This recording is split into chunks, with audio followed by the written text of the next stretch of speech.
Ross TV fan. Namusta po sila? Tayo po ay magre-repotting. Try po natin i-transfer ang ating seed na tomato.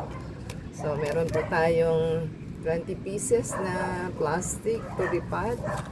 At tayo po ay 59 pesos po siya. So, magre-repot po tayo kasi kailangan ano na siya, mai-transfer natin. Excited mag-transfer. So, yung iba po ay hindi pa na tulad po nito, may isa pa pong hindi umuusbong. So, try po nating i-transfer siya. Baka ho sakaling masurvive o anuman. Yan, hintayin po natin. So, gagamit po tayo na itong potting mix, soilless, medium po. Best for transplanting, repotting. Yan po ang ating gagamitin. Tayo po natin. Ayan, nakagawa na po tayo ng isa. One down pa lang po. Mahirap pong anuhin kasi yung roots niya, baka hindi natin maano. Ayan, one down po. At try po nating kunin pa yung isa. At ito po ay marami. Ito marami siyang kunin po natin itong isa. Hindi po natin makuha kasi nabasa po siya kanina umaga. So, try po muna natin lagyan ng soil. Yan. Lagyan po natin ang ating soil.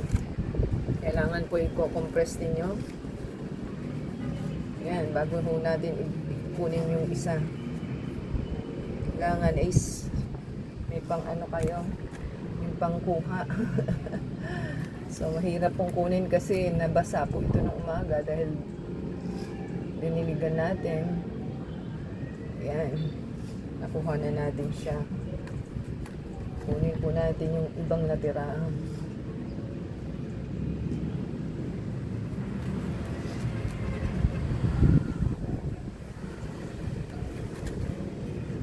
Ayan. Down na tayo. 2 down. Yehey, 2 down. Ayan po natin at ating pong babalikan ang ating mga halaman. Ayan, kailangan po i-compress nila.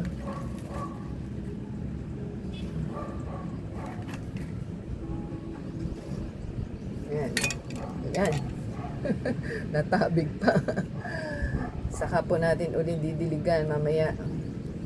Ayan, ganyan lang po. I-press lang po natin. Ayun po natin.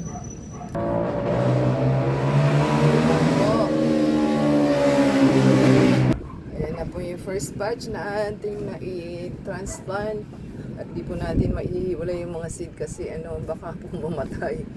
So, like po tayo sa ating video for today. At tayo po ginabi na sa pag-transplant ng ating potting. So, give us a thumbs up po. Thumbs up na lang po. Comment down below po. And support us sa Facebook, Twitter, TikTok, and Instagram. Till next time po. God bless everyone. Didiligan pa po natin ito. God bless everyone. Ciao.